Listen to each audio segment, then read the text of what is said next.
I come from a very creative family. Dancers, singers, I mean, quite incredible. When I would go to my grandma's house, she'd be making the ballet folklorico wardrobe.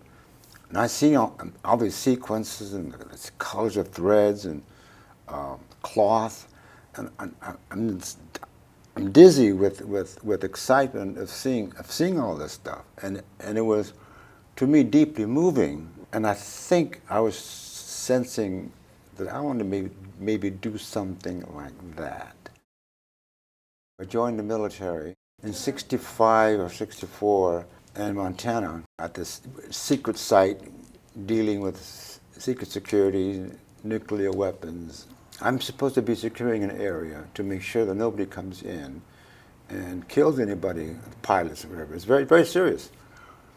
So I have a weapon, and I'm looking at the landscape, the Rocky Mountains, absolutely gorgeous. I can't believe it's in front of me. So I laid down my weapon, which is the first thing you never do. I did that, took out a piece of paper and a pencil, and I was drawing the landscape. I was so involved in the drawing that the sergeant of the day drew up in the truck, big truck, on gravel. I didn't hear a thing. And he says, "Garcia," and my heart fell to my feet. And the sergeant came over, and he said, "You know, I could shoot you right now and get a medal." I said, "I know that, Sergeant. I know that." "What are you doing?" I said, I'm making a drawing of the Rockies." He said, "That's fantastic." He says, "What are you talking about? Your weapons on the ground, there are these jet fighters in there, they're ready to go, the pilots should be secured, and here you are drawing this damn landscape. I don't understand what you're doing." So he grabbed my drawing, and he crumbled it up, and he threw it in the garbage can. And I went ballistic. I took it out of the garbage can, I unfolded it, and I pressed it like this. I said, "What do you think you're doing?" I said, "You can't do this. That's mine. I did that. You can't do that." And I guess I said it with such commitment and such emotionality that he just walked away. He didn't report me, no rejoinder, he just walked away. It really was, in retrospect, a moment where making art could have resulted in my death. So that was a very important moment, but when I made that decision and the way the sergeant responded, it reinforced my belief in myself that this is the right thing to do.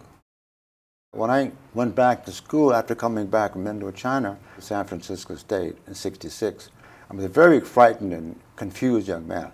When I got there, it just seemed like a regular campus, '66. And then I started to sense some kind of social rumbling and upheaval, which corresponded to what was happening outside the campus and throughout the world.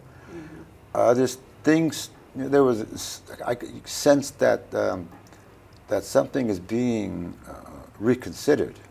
That discussion, critical discussion, became a part of me, and I allowed it to be a part of me. And then the rumbling started to take shape and some kind of a clarity about civil rights, anti-war, anti-capitalism.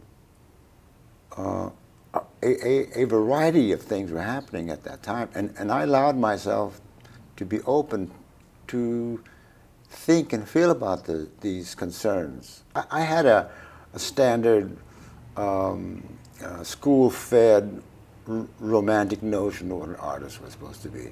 It's supposed to be odd, weird, different, always trying to be on the cutting edge or whatever the hell it is. So I bought into that because that's all I knew. So when the mid-'60s happened, and late '60s happened, it reconsiders many values in our lives, among which includes art and being an artist. This moment, this context of critique saved my life. It really let me know that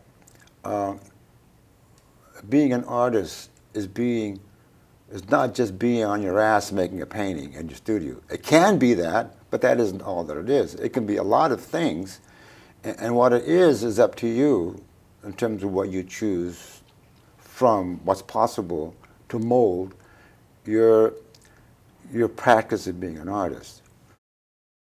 There were discussions about what should we do in the context of what's happening on campus as art students and as developing artists.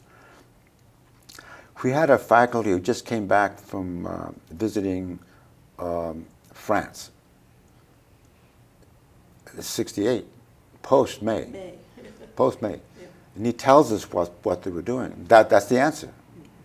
We're going to make posters.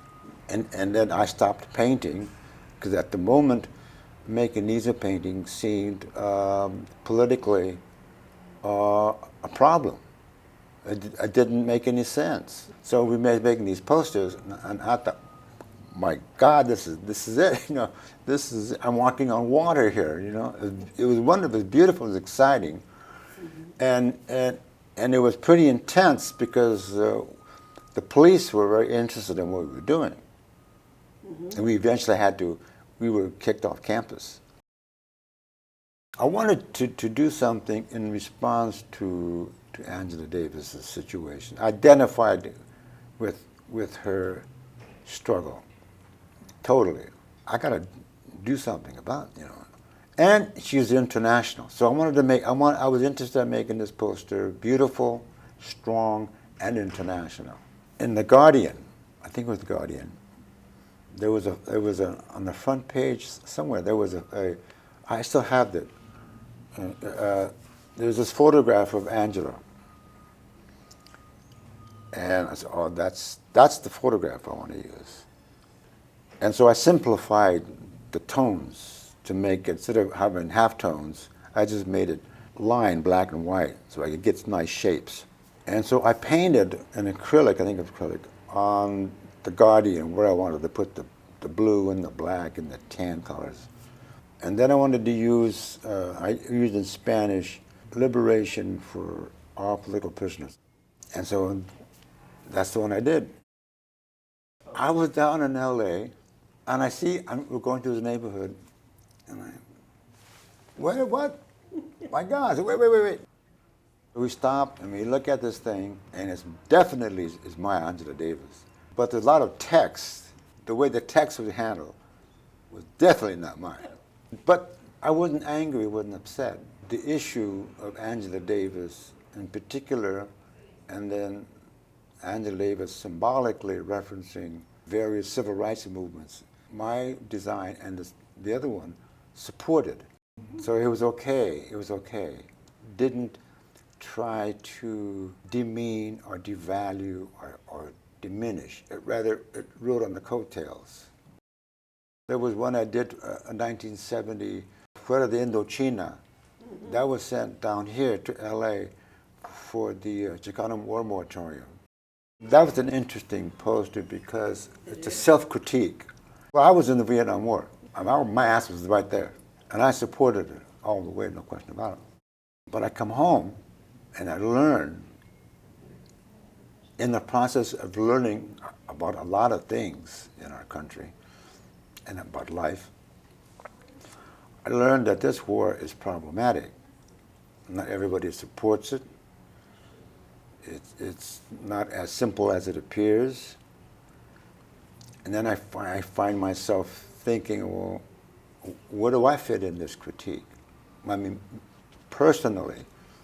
So I never told anybody that I was involved in the military in this secret security stuff I was doing in Indochina. I just, no one knows. But my work was manifesting it. I see a photograph of this North Vietnamese army guy shouting, and helmet and hand up with a gun in his hand. I just see this here, this emotional gesture, this outcry, and it just grabs me. I said, oh, that's a beautiful thing. The reason part of the gun isn't in it because I use the gun. Compositionally, it's not very interesting. Instead of showing it directly, you can imply it. When I was in the military for 4 years, I was always armed. And so I don't need to have a gun there. I just feel it. The war was about guns. and bombs and jets, so why do you need to be redundant? Art is very serious work. It's demanding work. It requires your brain and your sense of self and your emotions and engagement with life.